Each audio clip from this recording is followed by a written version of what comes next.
Bismillahirrahmanirrahim. Taqdima al-mubtada wal khabar. Yang pertama adalah wajibnya mubtada mendahului khabar. Jadi susunannya secara kaidah mubtada wajib di depan. Kapan itu? Yaitu manakala mubtada khawatir dianggap sebagai fa'il. Ini yang pertama. Contoh jumlah Bakrun jalasa. Dalam jumlah ini kita memaknai Bakr telah duduk. Maka kalimah Bakrun sebagai mubtada tidak boleh didahului oleh kalimah jalasa yang merupakan khabar.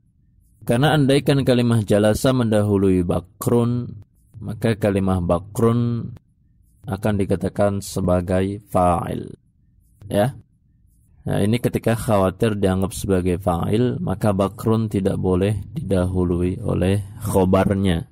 Mubtada tidak boleh didahului oleh khobarnya. Coba kalau kita baca jalasa bakrun, maka jelas bakrun sebagai fa'il. Yang kedua, bila mana mubtada khawatir dianggap sebagai khobar. Contoh, aduwuka sadiqi. Musuhmu itu adalah temanku. Di sini andai kata sadiqi mendahului kalimah aduwuka, maka aduwuka nantinya statusnya sebagai khabar. Sehingga dalam keadaan demikian, aduwuka yang merupakan mubtada wajib di depan. Yang ketiga, yaitu bila mana dibutuhkan untuk membatasi mubtada kepada khabar. Lebih jelasnya kita lihat contoh dalam jumlah ma Muhammadun illa rasulun.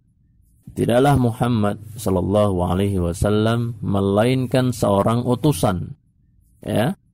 Maka di sini kalimah Muhammadun yang merupakan mubtada dibatasi kepada kalimah Rasulun yang merupakan khabar. Artinya, ya Muhammad itu hanyalah seorang Rasul. Bukan seperti anggapan kaum Nasrani terhadap Nabi Isa. Ya. Atau anggapan-anggapan menyimpang lainnya. Ya. Muhammad sallallahu alaihi wasallam hanyalah seorang Rasul. Ya. Sebagaimana dalam kalimah innama Zaidun talibun, dalam jumlah innama Zaidun talibun, Zaid hanyalah seorang pelajar. Di sini kalimah Zaidun yang merupakan mubtada dibatasi kepada khabar. Nah, biasanya kebutuhan ini dilakukan dengan menggunakan lafaz illa atau lafaz innama. Lafaz illa ini biasanya didahului oleh ma yang merupakan nafiyah, lalu disambung dengan illa sehingga maknanya lebih jelas. Sehingga maknanya adalah al-hasr. Biasanya dengan innama atau dengan illa. Kemudian yang keempat, bila mana mubtada berupa lafaz yang wajib di depan. Contohnya, man fil fasli, siapa yang berada di dalam kelas. Di sini, man merupakan isim istifham. Dan isim istifham adalah termasuk di antara lafaz-lafaz luzumus sodarah. Maknanya, lafaz-lafaz yang wajib disebutkan di awal jumlah. Ya, tentunya memang banyak kelompok atau grup-grup lafaz-lafaz bahasa Arab yang memang wajib disebutkan di awal jumlah. Ini saya sebutkan yang sebagai pengenalan, yaitu isim istifham dan isim syarat. Demikian keadaan-keadaan yang mengharuskan mubtada berada di depan dan tidak boleh didahului kalimat setelahnya. Wassallallahu wasallam ala nabiyyina Muhammad.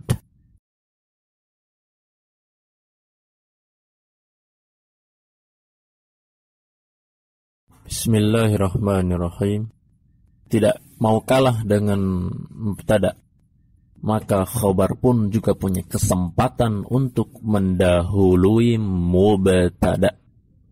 Dan ada keadaan wajib untuk mendahulunya khabar atas mubtada. Ya, yang pertama adalah bila mana khabar khawatir dianggap sebagai sifat. Bahasa lainnya na'at. Dalam jumlah indi dinar. Kalimah indi ini merupakan khabar. Khabar muqaddam, khabar yang didahulukan. Dan kalimah dinar merupakan mubtada yang telah didahului oleh khabarnya. Aku punya sekeping dinar.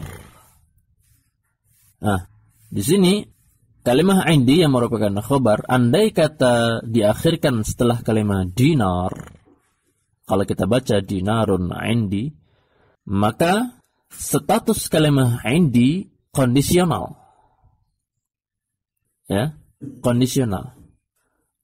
Artinya, tidak aman untuk tidak dianggap sebagai khabar.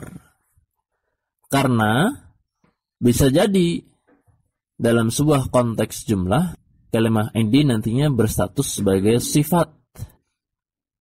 Ya, misalkan jumlahnya lebih panjang. Nanti bisa jadi dinarun indi sebagai sifat untuk dinar.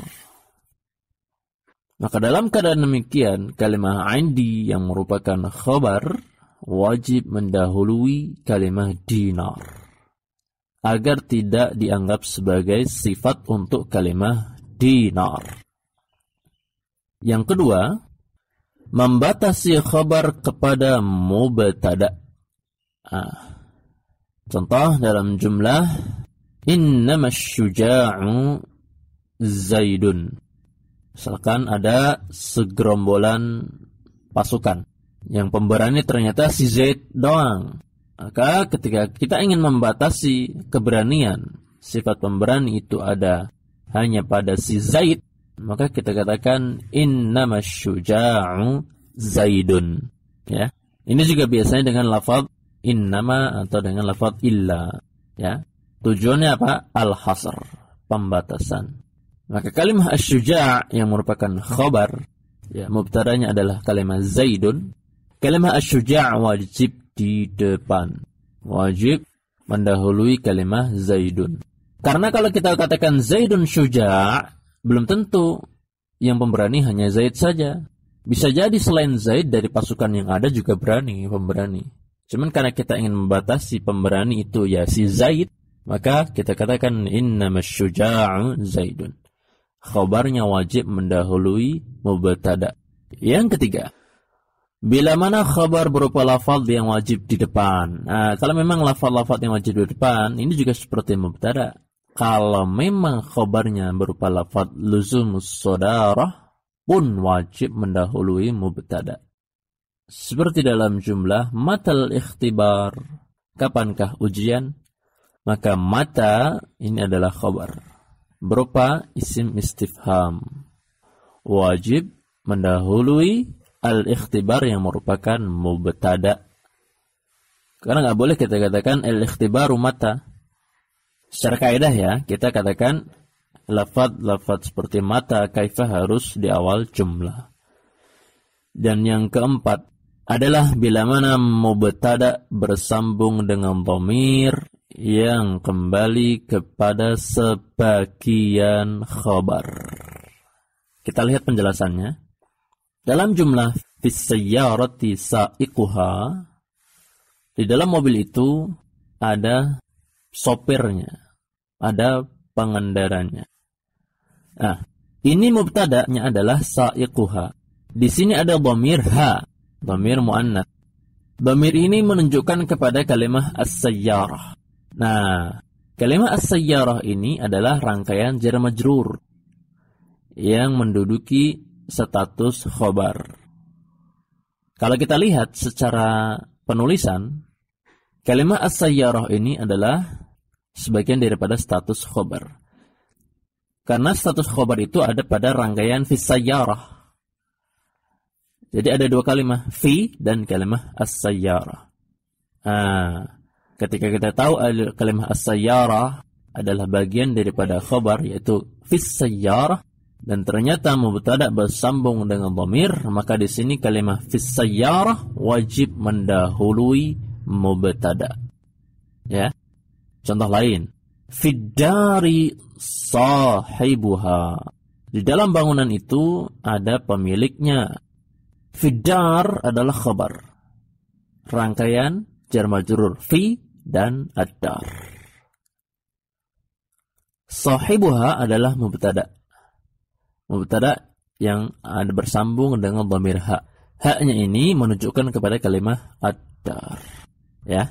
Dalam keadaan ini khabar wajib mendahului mubtada. Wassallallahu wasallam ala nabiyyina Muhammad.